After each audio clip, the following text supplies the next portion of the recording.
Hello, this is Charlie Wulke, and I am presenting on the life and philosophy of music educator Bennet Reimer. Bennet Reimer started his musical education at an early age at Juilliard, where he started to play the clarinet.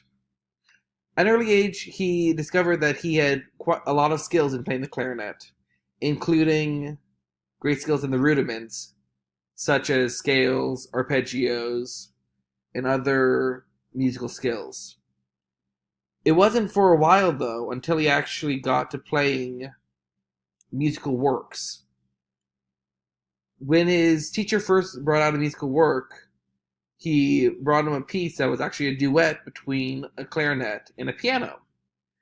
This new concept brought a lot of change in Bennet Reimer's thought process when it came to learning and studying music.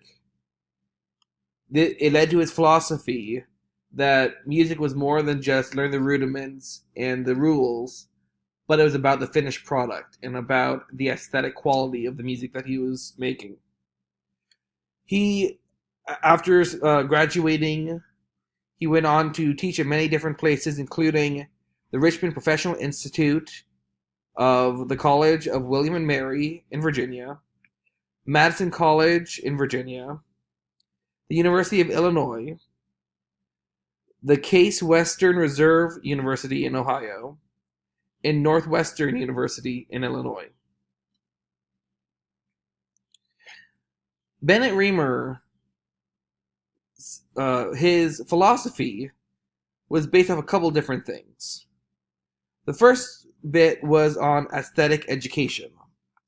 The idea behind aesthetic education is an approach to learning and teaching that engages students in learning about works of art through hands-on inquiry, questioning, writing, and art making. In the words of the philosopher Maxine Greene, it requires that learners must break with the taken for granted what some call the natural attitude, and look through the lens of various ways of knowing, seeing, and feeling in a conscious endeavor to impose different orders upon experience.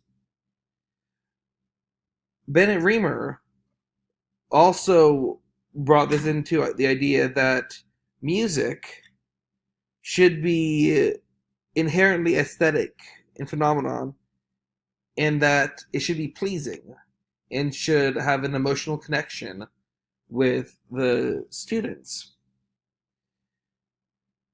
Finally, his final philosophy was that there should be an interaction of the individual with culture. Advancing the welfare of both can be conceived as cultural empowerment, and that the combining of the individual with culture is what should be the outcome of effective education. He outlines a lot of his music philosophy in a book that he wrote three editions of, called A Philosophy of Music Education. Now, what is music? Bennet Reimer believed that music was a basic mode of cognition, a complex function of the mind. Music was distinguished from other cognitive processes by its non-conceptual, non-discursive qualities. Moreover, music was accessible as knowledge, a subjective experience of feeling. That is, in music we receive an experience of feeling rather than information about feeling. He went as far as to say that music was an expressive form capable of yielding an experience of subjectivity, embodied in its intrinsic immanent qualities that will be open to a variety of possible ways of feeling, but it will always be caused by the particular concrete events in the work that are apprehended directly and immediately from those events as a sharing of their expressiveness through the presentational form, that is the bearer of meaning, as knowledge of the inner feelings of human life as lived and experienced. And that actually was an exact quote from his book, The Philosophy of Music. The next thing we're going to cover is his view on education. And what he said in one of his articles was that the purpose of education is to provide every possible opportunity for individual potentials to be realized, as those potentials interact with those that the person's culture makes available. He was a strong advocate against the idea of no child left behind. He felt that that really didn't help the child at all, because it left children still trying to cling to whatever standard was there versus trying to unlock the child's potential as it comes to fulfilling the child. And in his view of education being about personal fulfillment, that rather than about learning random facts and different test scores. His educational philosophy really tied into the idea that education was about the human experience and about humans' interaction with culture. And therefore, the idea of no child left behind really did not work for him. Rather, he felt that there should be each child fulfilled, a program that would help children find ways to interact with culture and live a fulfilling life. When it comes to why music, there was actually 5 different points that he talked about why music was important. The 5 points include that music was an end in and of itself, that it wasn't necessary as far as how it would help people with their thought processes and how it can improve different things in their life. First and foremost, he felt that music was an end and means all in and of itself. Then he also agreed, he felt that music encompassed the mind, the body, and feeling. And that music was more than just sounds being made, but that it was a total body experience. Third of all, he felt that music was universal, cultural, and individual.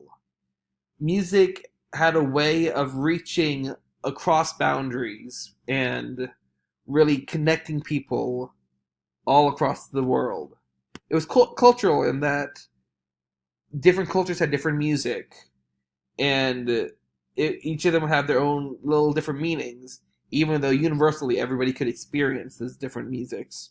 And individual in that you individually can make the music, and music could have a different effect on each individual. He also believed that music was both a product and a process. What this means is that part of the making of music was the process that it took to get to the ability to make the music, but also that music should have an aesthetic appeal in of itself as a finished product. And finally, that music was pleasurable and profound. A couple quotes that he had from his book was that it systematically developed a form of intelligence that affords meaningful cognitive experiences unavailable in any other way. Or, each art requires a distinctive mode of thought particular to the cognitive subreal it embodies. And finally, music distinguished by sonic dynamic character embodied in its expressive or symbolic form, presence, educates, deepens, and refines the mental sensation of feeling.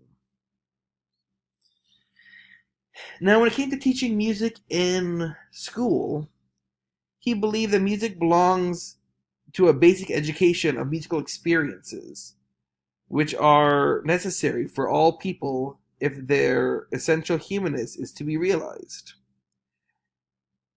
Because music was cultural, it was part of the human experience.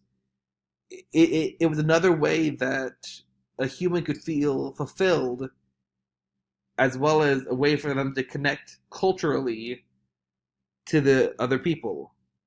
Also, the cognitive ability to function musically is an important mode of intelligence developed and refined through the education of people, are both led to the experience and sharing the meanings which come from expressive forms. And finally, developing this mode of mentality is essential if education is to help people become what their human conditions enable them to become.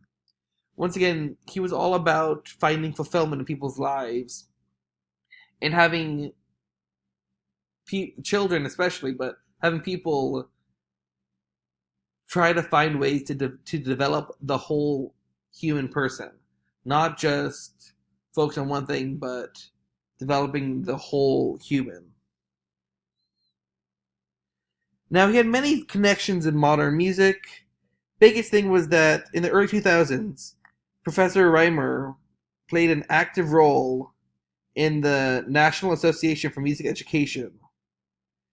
Funding research related to the benefits of music and music making were key in his elements and work with the NAMM Foundation. Thank you very much for everything. I will leave you with a quick quote from Bennett Reimer.